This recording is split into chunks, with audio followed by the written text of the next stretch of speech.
दोस्तों, जैसे जैसे समय बदलता जाता है, बहुत सारी चीजें बदलती हैं और जो चैलेंज हमारे सामने आते हैं, उनके नए नए सॉल्यूशंस भी सामने आते हैं। समय रहते हमें भी उन सॉल्यूशंस को समझना चाहिए। आज के दौर का सबसे बड़ा चैलेंज है डिस्ट्रैक्शन, टाइम को मैनेज ना कर पाना और प्रोडक्टिव ना हो पाना। और इसी चैलेंज को सॉल्व करने के लिए जो नई थ्योरी, जो नया कॉन्सेप्ट आज हम डिस्कस करने वाले हैं, वो है माइंड मैनेजमेंट का, ना कि टाइम मैनेजमेंट का। आज की बुक समरी है mind management not time management, productivity when creativity matters, जिसे लिखा है डेविड कैडवी ने। डेविड कैडवी भी एक राइटर और एक पॉडकास्टर हैं। वो लोगों को अपने क्रिएटिव काम में प्रोडक्टिव बनने में मदद करते हैं। उनकी बुक्स की 1 मिलियन से ज्यादा कॉपीज बिक चुकी हैं। डेविड टेडएक्स, द पोस्ट और ऑब्जर्वर में भी आ चुके हैं। तो बात यह है कि कई बुक्स और स्पीकर्स ये बताते हैं कि अपने टाइम को कैसे अच्छे से इस्तेमाल किया जाना चाहिए। वो आपसे ये करो या वो करो करने के लिए कहते हैं, लेकिन सच्चाई तो ये है कि चीजों को पूरा करने का टाइम मैनेजमेंट से कोई ताल्लुक ही नहीं है। ये सिर्फ इस बात पर डिपेंड करता है कि आप अपने माइंड को कैसे मैनेज करते हैं। ये समरी माइंड मैनेजमेंट को पाने के लिए आपको कुछ सिंपल और पावरफुल टेक्निक सिखाने वाली है। तो आइए बिना देर किए शुरू करते हैं। आज की book summary mind management not time management, productivity when creativity matters by David Cadavy. आप इसे अपने चारों ओर देखते हैं। रोज लोग पैसा कमाने की भागदौड़ में लगे रहते हैं, इसीलिए आपको हर एक सेकंड को सही जगह पर इस्तेमाल करना चाहिए। पैसा कमाने के लिए आप अपना कैलेंडर अलग अलग एक्टिविटीज से इस कदर भर देते हैं कि आपके पास आराम करने का वक्त ही नहीं होता। और इतना ही नहीं, आजकल तो लोग मल्टीटास्किंग भी करने लगे हैं, यानी कई काम एक साथ करना, जैसे लंच करते हुए अपने ईमेल का जवाब देना। क्या ये वही हसल कल्चर यानी भागदौड़ वाला कल्चर है जिसका एक हिस्सा बनकर सभी गर्व महसूस करते हैं? क्या हमेशा थका थका रहना, गुस्सा करना या परेशान महसूस करना आम बात हो गई है? ये समरी ये साबित कर देगी कि टाइम मैनेजमेंट अब किसी काम का नहीं रहा और इससे आपको कुछ भी नहीं मिलेगा। आप ये सीखेंगे कि माइंड मैनेजमेंट सक्सेस पाने और कोई भी काम करने में कैसे आपकी मदद कर सकता है। आप ये भी सीखेंगे कि कुछ पाने के लिए आपको किसी भी तरह की जल्दबाजी करने की कोई जरूरत नहीं है। टाइम मैनेजमेंट नहीं, माइंड मैनेजमेंट अपने गोल्स को पाने का बेहतर तरीका है। तो आइए शुरू करते हैं इस पहले चैप्टर से, mind management not time management. इस बुक के ऑथर डेविड कैडवी खुद को एक राइटर नहीं मानते थे। उन्हें बचपन से ही लिखना कुछ खास पसंद नहीं था, लेकिन एक दिन उन्हें एक ऐसी बुक डील ऑफर की गई जिससे कोई बेवकूफ ही मना करता। इसीलिए डेविड ने अपनी लाइफ को इस तरह प्लान किया ताकि वो एक बुक लिख सकें।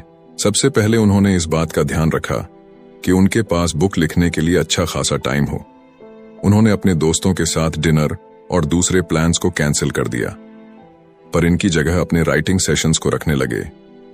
डेविड ने डेट्स पर जाना भी छोड़ दिया, यहां तक कि अपनी ग्रोसरी और खाना भी घर पर डिलीवर करवाने लगे। उन्होंने अपनी बुक लिखने पर फोकस करने के लिए जी जान लगा दी थी। एक राइटर के दिमाग में शब्दों का जैसे एक पिटारा सा होता है, पर वो शब्दों के साथ खेल जाते हैं। लेकिन डेविड के लिए ये सब इतना नेचुरल या आसान नहीं था। जब वो लिखने बैठते तो एक शब्द भी नहीं लिख पाते थे और न जाने कंप्यूटर के सामने बैठे बैठे यूं ही कितने घंटे निकल जाते। फिर उन्हें खुद पर प्रेशर महसूस होने लगा। डेविड को अगले कुछ हफ्तों में बुक का 25% काम खत्म करके पब्लिशर को दिखाना था। अगर वो ऐसा नहीं कर पाते तो डील कैंसिल हो सकती थी। डेविड अपनी फैमिली और दोस्तों को निराश नहीं करना चाहते थे।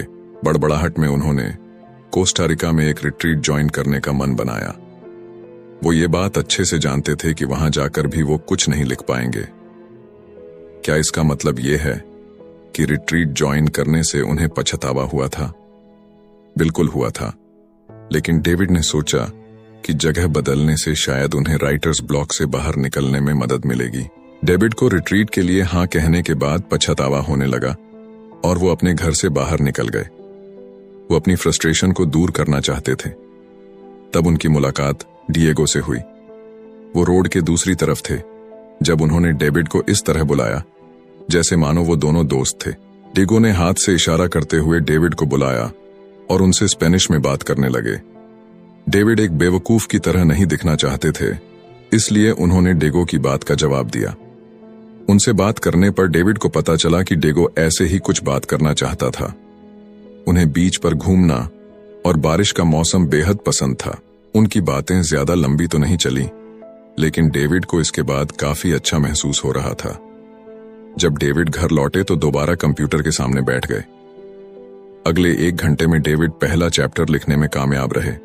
इससे डेविड को समझ में आया कि ऐसा क्या हुआ था जिससे वो लिख पाने में कामयाब रहे थे। इसकी वजह लिखने के लिए समय निकालना नहीं था। टाइम मैनेजमेंट अब इफेक्टिव यानी कारगर नहीं रहा है। आपको टाइम की नहीं बल्कि लिखने के लिए सही मेंटल स्टेट में होने की जरूरत है। इसे ही डेविड माइंड मैनेजमेंट कहते हैं। माइंड मैनेजमेंट का मतलब है अपनी क्रिएटिव एनर्जी को प्रायोरिटी देना, लेकिन ये आपका वक्त भी जाया कर सकता है। आपने कभी अपनी लंबी टू डू लिस्ट को देखकर जीरो मोटिवेशन महसूस किया है? ऐसा हम सभी के साथ होता है। फिर भी माइंड मैनेजमेंट से आप इस मुश्किल से निकल सकते हैं। माइंड मैनेजमेंट का मतलब है किसी काम या प्रॉब्लम को अलग नजरिए से देखना। टाइम मैनेजमेंट में आप खुद से ये पूछते हैं कि अभी मैं क्या कर सकता हूं। ज्यादातर समय इस सवाल की वजह से आप टाल मटोल करने लगते हैं। आप ये जानते हैं कि आपको कुछ करने के लिए आपके पास फोकस और मोटिवेशन नहीं होता है। दूसरी तरफ माइंड मैनेजमेंट में आप खुद से पूछते हैं कि अभी मैं कौन सा काम करने के मूड में हूं, पर मुझे ऐसा क्या करना चाहिए जो मेरे मूड के साथ फिट हो सके। अपने काम को पूरा करने का सबसे अच्छा तरीका है कि आपका मेंटल स्टेट और वो काम दोनों एक दूसरे के साथ मैच करना चाहिए। इससे एनर्जी और वक्त जैसे रिसोर्सेज वेस्ट नहीं होते। नेक्स्ट चैप्टर है क्रिएटिव स्वीट स्पॉट। क्रिएटिव होना कोई ऐसी चीज नहीं है जो आसानी से आपके अंदर आ जाती है। ये कोई ग्रोसरी नहीं है जिसे आप खरीद कर ला सकते हैं। क्रिएटिविटी की प्रोसेस में वक्त लगता है। कोई कहानी सुनाने, गाना लिखने या फिर एक पेंटिंग बनाने के लिए आपका स्टेट ऑफ माइंड सही होना बहुत जरूरी है। डेविड क्रिएटिव मोड में घुसने के लिए 2 तरह की थिंकिंग का इस्तेमाल करते हैं, जो है डाइवर्सन थिंकिंग और कन्वर्शन थिंकिंग। डाइवर्जेंट थिंकिंग तब होती है जब आपके थॉट्स यानी विचार बिखरे हुए होते हैं। इसमें आपका ध्यान कई चीजों पर होता है। जब आप इन अलग अलग थॉट्स को जोड़ देते हैं तो इसे कन्वर्जेंट थिंकिंग कहते हैं। तब राइटिंग का ही एग्जाम्पल ले लीजिए। आप कुछ कहना चाहते हैं, लेकिन उसे कहने के लिए आपके पास कई तरीके हैं। पहला, आप कहना क्या चाहते हैं? क्या आप इसे फॉर्मल तौर पर कहना चाहते हैं या फिर ऐसा कहना चाहते हैं जैसे आप एक दोस्त से बात कर रहे हो? क्या आप इसे कोई नाम नहीं देना चाहते या फिर आप सभी को यह बता देना चाहते हैं कि इसे आपने लिखा है? इसे डाइवर्जेंट थिंकिंग कहते हैं। कन्वर्शन थिंकिंग उसे कहते हैं जब आप अपने ऑप्शंस में से किसी एक को चुनते हैं। जैसे मान लीजिए कि आप अपने पहले प्यार के बारे में लिखना चाहते हैं। आप अपने रीडर्स के लिए अपनी राइटिंग के टोन को एक दोस्त की तरह पेश करना चाहते हैं। आप इसे कोई नाम नहीं देना चाहते क्योंकि आप खुद की पहचान सबके सामने नहीं लाना चाहते। इसीलिए अच्छे क्रिएटिव आइडियाज बनाने के लिए आपको डाइवर्सेंट और कन्वर्शन थिंकिंग दोनों की जरूरत होती है। अपने फाइनल प्रोडक्ट को ब्रिलियंट बनाने के लिए आपको सबसे बेहतरीन आइडियाज की जरूरत है, पर आप इन आइडियाज को कैसे ढूंढेंगे? अपने क्रिएटिव स्पॉट को पहचान कर। आपका क्रिएटिव स्पॉट उस वक्त और उस जगह के बारे में बताता है जिसमें आप अपना बेस्ट क्रिएटिव काम कर पाते हैं। क्रिएटिव काम ऐसी चीज नहीं है जिसे आप किसी गाइड बुक की मदद से कर सकते हैं, जिसमें कोई लॉजिक या कोई मैथमेटिकल फॉर्मूला काम नहीं आता। क्रिएटिव वर्क एक ऐसा अनोखा थॉट प्रोसेस है जिसे हम अक्सर इनसाइट कहते हैं। न्यूरो साइंटिस्ट के मुताबिक इनसाइट अचानक हुए एहसास या नजरिए में हुए बदलाव को कहते हैं। इनसाइट को एक यूरेका मूवमेंट भी मान सकते हैं, जो तब होता है जब कुछ मिलने से आपकी आंखों में खुशी के आंसू आ जाते हैं। क्या आपको कभी अचानक से कोई ब्रिलियंट प्लान आइडिया आया है? उसे ही यूरेका या फिर मिल गया ये मोमेंट कहते हैं। ये तब होता है जब अपने गाने के कुछ मिस शब्द आपको अचानक से मिल जाए या आप अपनी कहानी का एक परफेक्ट प्लॉट ढूंढ निकालते हैं। अब दोबारा कुछ पेंट करना चाहते हैं, लेकिन यह नहीं जानते कि क्या पेंट करें, तो इसके लिए अपने पसंदीदा कार्टून कैरेक्टर को पेंट करने के बारे में अचानक याद आना एक यूरेका मोमेंट होगा। जिनके खास वक्त के दौरान अपने क्रिएटिव स्पॉट को ढूंढना आसान हो सकता है।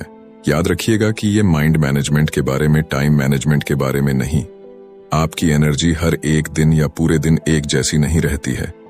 जैसे जॉब पर आपकी बहुत सी एनर्जी खर्च हो जाती है, ऐसे ही अपने दोस्तों के साथ सोशलाइज करना या अपनी पेंटिंग या नोबेल पर काम करने जैसे काम भी आपकी बहुत सारी एनर्जी ले लेते हैं। इसीलिए दिन का वो सही वक्त ढूंढ निकालिए जब आपके अंदर सबसे ज्यादा एनर्जी होती है। आपको अपने सिस्टम यानी अपने स्लीप साइकिल से भी तालमेल बनाकर रखना होगा। ये सिस्टम आपको दिन में जगे रहने में मदद करता है। इसे ऊपर जाती हुई एक लाइन की तरह सोचिए। जितना ज्यादा आप जागे रहेंगे उतने ज्यादा आप अलर्ट रहेंगे, लेकिन जागे रहने के साथ साथ अलर्ट रहने को आपका स्लीप डेट सिस्टम रोक देता है। दूसरे शब्दों में कहें, अगर आप एक रात अच्छे से नहीं सोएंगे तो आपका स्लीप डेट बहुत ज्यादा हो जाता है। अपने स्लीप डेट को नीचे जाती हुई एक लाइन की तरह सोचिए, क्योंकि ये आपके एनर्जी को कम करता है।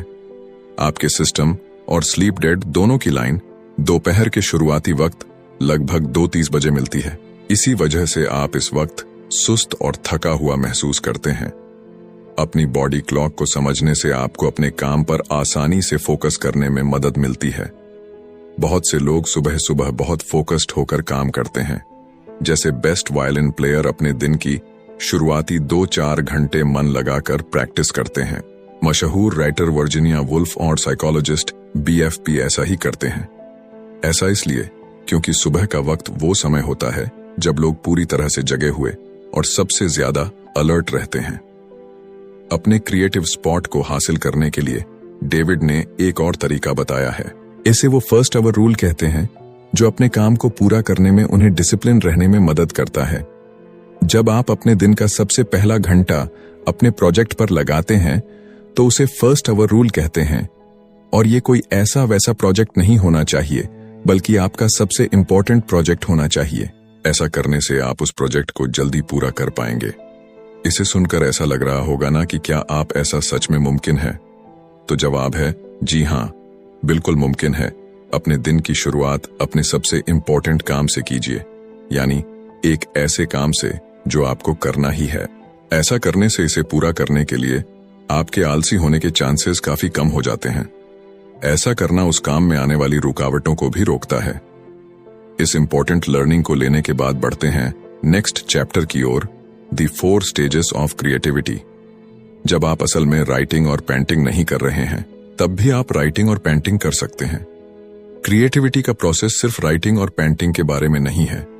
इसे सोशल साइकोलॉजिस्ट ग्राम बोलर कंट्रोल के 4 स्टेज या क्रिएटिविटी के 4 स्टेज कहते हैं।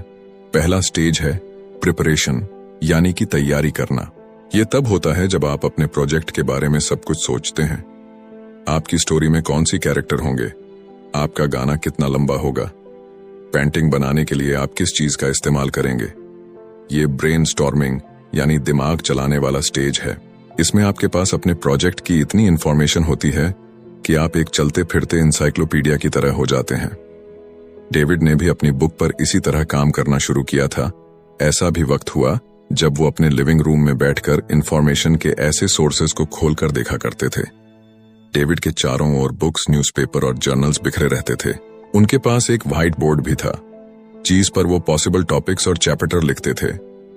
डेविड ने जो रिसर्च की थी वो समय की बर्बादी नहीं थी, ये उन्हें क्रिएटिविटी के अगले स्टेज तक पहुंचने में मदद कर रही थी। दूसरा स्टेज इंक्यूबेशन है। ये ऐसा वक्त होता है जब आप अपने प्रोजेक्ट पर इतना एक्टिव होकर काम नहीं करते हैं। आप शायद किसी और चीज पर काम कर रहे होते हैं या फिर अपने दोस्तों और फैमिली के साथ वक्त बिता रहे होते हैं। हमें बीच बीच में ब्रेक लेने की जरूरत होती है।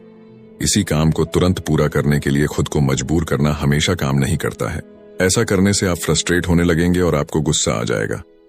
ऐसा होने से आपको अपने क्रिएटिव स्पॉट को ढूंढने में और तीसरे स्टेज पर जाने में मुश्किल होगी। तीसरा स्टेज एलिमिनेशन है। ये यूरेका या आहा मूवमेंट है। तीसरे स्टेज को पूरी तरह नहीं समझाया जा सकता। ऐसा इसलिए क्योंकि ये अचानक से होने वाला और अनप्रेडिक्टेबल होता है। जैसा कि बताया गया है कि अगर आप जरूरी तैयारी नहीं करेंगे तो आप इस स्टेज तक नहीं पहुंच सकते। आपको पहले स्टेज पर बहुत सा वक्त देना होगा।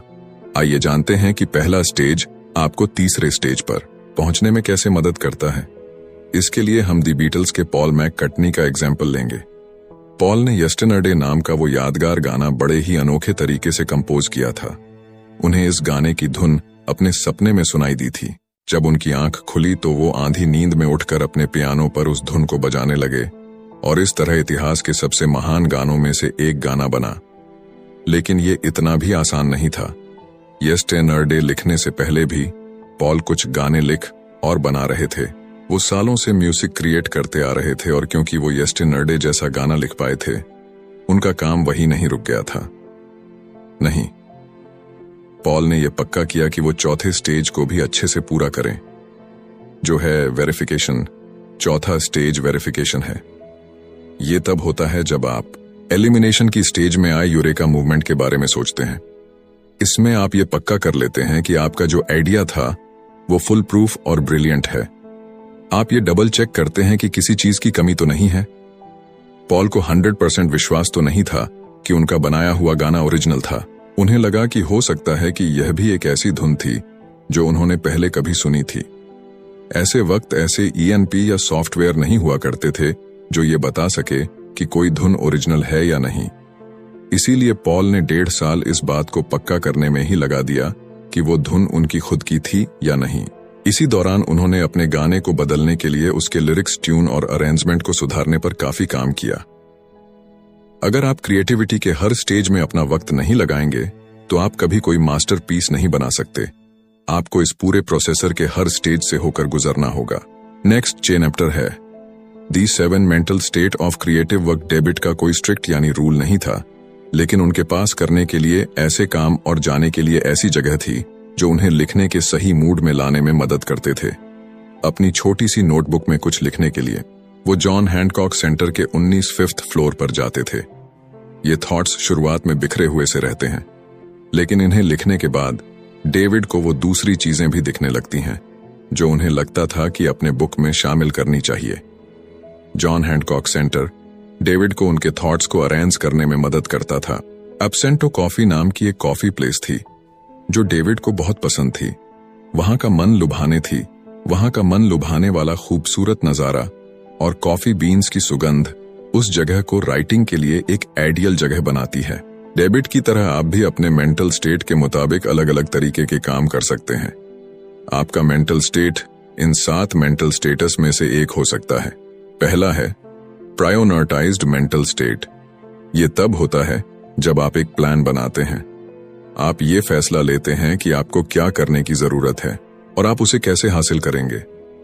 इसमें आप ये भी डिसाइड करते हैं कि क्या इंपॉर्टेंट है और क्या नहीं। यही तो डेविड जॉन हैंकॉक सेंटर में करते थे।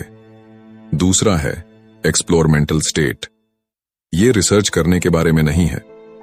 इसमें स्पेसिफिक सवालों के स्पेसिफिक जवाबों को देने की जरूरत नहीं होती। एक्सप्लोर मेंटल स्टेट में अपनी क्यूरियोसिटी को खोला छोड़ने और इसके लिए गिल्टी फील ना करने के बारे में कहा गया है। जैसे मान लीजिए कि आप कुछ पेंट करने का सोच रहे हैं। आपको क्या पेंट करना है? आप इस बात पर रिसर्च करते हैं, लेकिन इस चक्कर में आप पेंटिंग की हिस्ट्री पर एक पूरी डॉक्यूमेंट्री देख डालते हैं। आप अपनी क्यूरियोसिटी को फ्री छोड़ देते हैं, यानी आजाद कर देते हैं। तीसरा है रिसर्च मेंटल स्टेट। ये ऐसी जगह है जहां आप स्पेसिफिक सवाल और उसके जवाब ढूंढते हैं। डेविड ज्यादातर वक्त इसी स्टेट में रहते हैं। वो ये रिसर्च करते हैं कि एक चैप्टर को कैसे बनाया जाए या फिर ये कैसे वेरीफाई किया जाए कि अपनी बुक में जो फीनेक्ट वो लिखने वाले हैं वो सही हैं या नहीं। चौथा है जनरल मेंटल स्टेट। ये वो स्टेट है जहां आप एक्चुअल में काम करते हैं। आप पहले दिए गए मेंटल स्टेटस में इकट्ठे किए गए आइडियाज को जोड़कर कुछ बनाते हैं। जैसे अपना पहला ड्राफ्ट लिखना। पांचवा है पॉलिश मेंटल स्टेट। ये स्टेज उस काम को एडिट करने और तराशने का है जो आपने पिछली स्टेट में बनाया था। जैसे आप ये ध्यान देते हैं कि आपके सेंटेंस का कोई मतलब हो। पेंटिंग में आप ये चेक करते हैं कि कैनवास पर ऐसी कोई जगह ना छूट गई हो जहां आपने पेंट नहीं किया, या कोई ऐसा कलर तो नहीं है जिसे और ज्यादा डीप या हल्का करने की जरूरत है। छठा है एडमिनिस्ट्रेटिव मेंटल स्टेट। आप हमेशा अपने क्रिएटिव काम पर फोकस नहीं कर सकते। आपकी भी कुछ जिम्मेदारियां हैं जो आपको करनी होगी, जैसे अपने बिल्स भरना और अपनी फैमिली के साथ वक्त बिताना। ये मेंटल स्टेट इसलिए जरूरी है क्योंकि आपको अपनी लाइफ के दूसरे एरिया पर भी ध्यान देना होगा। आखिर में रिचार्ज मेंटल स्टेट होता है। इसमें आपको खुद को आराम देने और रिफ्रेश करने की जरूरत होती है। एक दिन छुट्टी लीजिए या वेकेशन पर जाइए जब डेविड अपनी बुक होती है। एक दिन छुट्टी लीजिए या वेकेशन पर जाइए क्नॉइस जब डेविड अपनी बुक को लेकर स्ट्रेस लेते हैं तो वो मसाज लेने चले जाते हैं। कभी कभी फनी वीडियो या मूवी देखना भी इसमें मदद कर सकता है। खुद को शांत करने और अपने माइंड को रिलैक्स करने के तरीके ढूंढे। क्रिएटिव साइकिल्स डेविड का बड़ा अजीब सा रूटीन था। रात को 12 बजे से सुबह 4 बजे तक वो सिर्फ अपनी बुक पर फोकस करते थे। सुबह 4 बजे वो लाइट ऑफ करते, अपना कंप्यूटर बंद करते और दोपहर तक सोते रहते। अगले दिन दोपहर में डेविड तैयार होते और कॉफी शॉप चले जाते। वो कैफे में तब तक काम करते जब तक उसके बंद होने का वक्त नहीं हो जाता था। इसी को डेविड क्रिएटिव साइकिल कहते हैं। ये एक ऐसा रिपीट होने वाला साइकिल है जिसमें अपने काम में आगे बढ़ने के साथ साथ आपको आराम करने का वक्त भी मिलता है। क्रिएटिव साइकिल में क्रिएटिविटी के 4 स्टेज होते हैं, जिसमें आप प्रिपेयर, इनकलबेट, एलिमिनेट, ऑनर, वेरीफाई करते हैं। क्रिएटिव साइकिल को टाइम पर बेस्ड होने की जरूरत नहीं है। ये हफ्तों और यहां तक कि कई अलग अलग मौसम पर बेस्ड हो सकता है। आइए क्रिएटिव साइकिल का एक एग्जाम्पल देखते हैं। बैट क्रिएटिविटी की पहले स्टेज प्रिपरेशन को रात में करना पसंद करती है। रात की शांति उन्हें फोकस करने में मदद करती है। नॉइस, इसलिए वो अपने गाने के लिए बहुत सी इंफॉर्मेशन ढूंढ पाती है, चली जाती है। सोने से वो क्रिएटिविटी के दूसरे स्टेज में चली जाती है, जो है इंक्यूबेशन। जब वो सोती है तो बेथ का ध्यान अपने क्रिएटिव काम पर नहीं रहता। इससे सुबह बेथ को आराम और इंस्पायर्ड महसूस होता है।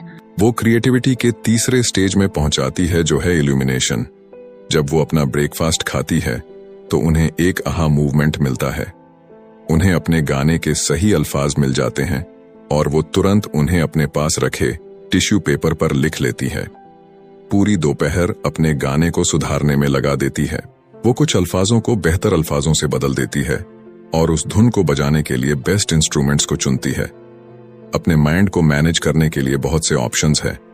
आपको सिर्फ वो ढूंढने की जरूरत है जो आपको सबसे ज्यादा सूट करता है। नेक्स्ट चेनप्टर है क्रिएटिव सिस्टम्स। एक बार डेविड बड़ी मुश्किल में थे। उन्हें अपने पॉडकास्ट के लिए डॉक्टर रॉक के साथ इंटरव्यू करना था। डॉक्टर रॉक डेविड के लिए एक इंस्पिरेशन थे। उन्होंने यूर ब्रेन एट वर्क नाम की एक बुक लिखी थी, जिसकी मदद से डेविड ये समझ पाए थे कि क्रिएटिव वर्क में माइंड कैसे काम करता है। डेविड डॉक्टर रॉक को अपना आइडियल मानते थे, लेकिन जिस दिन डेविड को डॉक्टर रॉक से बात करनी थी, उन्हें कई मुश्किलों का सामना करना पड़ा। पहले जो अपार्टमेंट उन्होंने रेंट पर लिया हुआ था, वहां कंस्ट्रक्शन का काम चल रहा था। पूरे दिन वहां शोर रहता था। एक पॉडकास्ट को रिकॉर्ड करने के लिए इससे खराब हालत नहीं हो सकती थी। दूसरा, डेविड हाल ही में अपनी बुक लिखने के लिए पनामा सिटी में रहने आए थे, पर अपने नए मोहल्ले को इतने अच्छे से नहीं जानते थे। इसलिए उन्हें इस बात का कोई अंदाजा नहीं था कि इंटरव्यू के लिए उन्हें कोई अच्छी दूसरी जगह कहां मिल सकती थी। तीसरा, डेविड जानते थे कि इस इंटरव्यू का स्केड्यूल बदलना नामुमकिन होगा, क्योंकि डॉक्टर रॉक जैसे जाने माने लोग हमेशा बिजी रहते हैं। ये जिंदगी में एक बार मिलने वाला सुनहरे मौके जैसा था। ऐसा लग रहा था कि ये साफ है कि क्या होने वाला है। डेविड को पॉडकास्ट कैंसिल करना होगा। उस दिन कुछ भी ठीक नहीं हो रहा था, लेकिन डेविड का क्रिएटिव सिस्टम एक्टिवेट हुआ और उन्होंने डॉक्टर रॉक को एक ईमेल लिखा। न जाने कैसे लेकर अचानक से वो ना उम्मीद महसूस नहीं कर रहे थे। उन्होंने हर उस प्रॉब्लम का उपाय निकाल लिया था जो उनके सामने आ रही थी। आखिर में डेविड डॉक्टर रॉक के साथ रिकॉर्डिंग करने में कामयाब हो गए थे। क्रिएटिव सिस्टम में एक ऐसा रिपीटिंग प्रोसेसर है जो आपको अपने क्रिएटिव काम को करने में मदद करता है। यह आपको जानने में मदद करता है कि अपनी मेंटल एनर्जी को ध्यान में रखते हुए क्या स्टेप्स लेने चाहिए। क्रिएटिव सिस्टम को एक छाती की तरह सोचिए, जो आपके क्रिएटिव साइकिल और क्रिएटिविटी के स्टेज को कवर देता है। ये बेसिकली पूरे क्रिएटिव प्रोसेसर की देखरेख करता है। क्रिएटिव सिस्टम को कम से कम क्रिएटिव डोज की जरूरत होती है। ये वो सबसे छोटी चीज है जो आप अपने क्रिएटिव काम को आगे बढ़ाने के लिए कर सकते हैं। मान लीजिए कि आप एक राइटर हैं। आपका मिनिमम क्रिएटिव डोज है अपनी बुक का एक पैराग्राफ लिखना। मिनिमम क्रिएटिव डोज आपको अपनी दूसरी प्रायोरिटीज पर ध्यान देने में मदद करता है। क्रिएटिव काम के लिए ओपन लूप भी अच्छी चीज है। आइए एक एग्जाम्पल से समझते हैं। जब आप अपनी बिल्ली को खाना देते हैं तो आप ध्यान देते हैं कि उसका खाना खत्म होने वाला है। आप सुपरमार्केट से बिल्ली का खाना लेने के लिए एक मेंटल नोट बना लेते हैं। ये एक ओपन लूप इसलिए है क्योंकि कैट फूड खरीदना है आपके दिमाग में लगातार चलता रहता है, तब भी जब आप दूसरा काम कर रहे होते हैं। ओपन लूप आपके माइंड में जगह गिरे रहता है। ये मेंटल स्पेस, ये जगह तभी खाली हो सकती है जब आप उस काम को पूरा कर लेते हैं, यानी कैट फूड खरीद लेते हैं। एक नेगेटिव चीज जैसा लग रहा है ना, लेकिन ओपन लूप आपकी क्रिएटिविटी के लिए फायदेमंद होते हैं या आपके प्रोजेक्ट को आगे बढ़ाने में मदद करते हैं। आइए उस एग्जाम्पल पर वापस चलते हैं जहां आप एक राइटर थे और अपनी बुक के लिए एक पैराग्राफ लिख रहे थे कि आपके दिमाग में एक कूपन लूप बनाता है जिसे आप अगले दिन और आगे आने वाले दिनों में वापस देख सकते हैं। इस तरह अगर आप अपना पूरा दिन राइटिंग में नहीं भी लगा पाते हैं तो भी आपको गिल्टी महसूस नहीं होगा। जब तक आप प्रोग्रेस कर रहे हैं आप आगे बढ़ते रहेंगे और अपना मोमेंटम नहीं खोएंगे। क्रिएटिव सिस्टम की सबसे अच्छी बात यह है कि आप बहुत सारे ओपन लूप रख सकते हैं। एक लूप आपकी स्टोरी के प्लॉट से जुड़ सकता है जबकि दूसरा स्टोरी के कैरेक्टर के बैकग्राउंड से। क्रिएटिव सिस्टम आपको बहाने बनाने से भी रोकता है। आप ये भी नहीं कह सकते कि आपके पास टाइम नहीं है, क्योंकि मिनिमम क्रिएटिव डोज के लिए कुछ ही मिनट चाहिए होते हैं। और अब वो मोड जिसे हम कहते हैं कंक्लूशन, यानी अभी तक हमने जितने भी चैप्टर पढ़े और सुने उनकी की लर्निंग्स को हम यहाँ पर रिपीट करेंगे। सबसे पहले आपने सीखा कि माइंड मैनेजमेंट क्या होता है। इसका मतलब है अपने काम को करने के लिए सही मेंटल स्टेट बनाना। यह खुद से यह पूछना है कि मैं कौन सा काम करने के मूड में हूं, पर मैं ऐसा क्या कर सकता हूं जो उस मूड में फिट हो सके। दूसरा, आपने सीखा कि अपने क्रिएटिव स्वीट स्पॉट को ढूंढकर आप माइंड मैनेजमेंट हासिल कर सकते हैं। डिवोजेंट ऑनर कन्वर्शन थिंकिंग अप्लाई करने से आप ऐसा कर पाएंगे।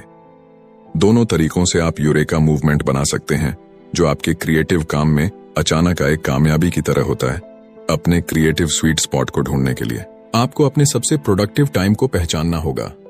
ज्यादातर लोग सुबह काम करना पसंद करते हैं क्योंकि उस वक्त के दौरान डिस्ट्रैक्शन कम होते हैं। तीसरा, अपने क्रिएटिविटी के 4 स्टेज के बारे में जाना। आपको कुछ कमाल बनाने के लिए इन सभी स्टेजेस से गुजरना होगा। ये स्टेज प्रिपरेशन, इंक्यूबेशन, इल्यूमिनेशन और वेरिफिकेशन है। चौथा, अपने क्रिएटिव काम के साथ मेंटल स्टेटस के बारे में जाना। ये स्टेट आपको क्रिएटिविटी के 4 स्टेज को पूरा करने में मदद करते हैं।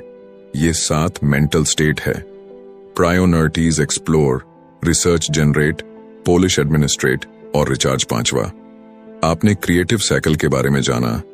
ये क्रिएटिव काम करने और आराम करने के लिए टाइम निकालने का रिपीटिंग साइकिल है।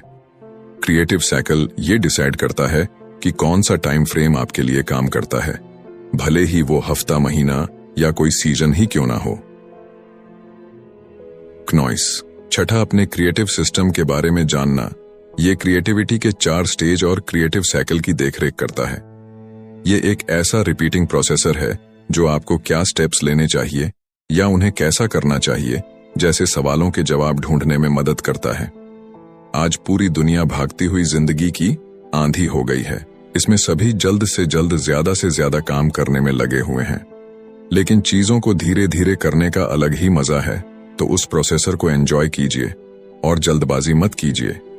जैसे कि कहावत है कि बड़ी चीजें उन्हीं को मिलती है जो उसके लिए इंतजार करते हैं, और इसी बात को हमारे वेदों में कहा गया है कि धैर्यता में ही विजय है। कि डिस्ट्रक्शन के दौर में अपनी क्रिएटिविटी को बढ़ाने के लिए, खुद को फोकस रखने के लिए ये जितने भी टूल्स और लर्निंग आपको मिली वो आपके लिए इनवैल्यूएबल साबित होंगी और आप इन्हें अपनी लाइफ में इंप्लीमेंट भी करेंगे।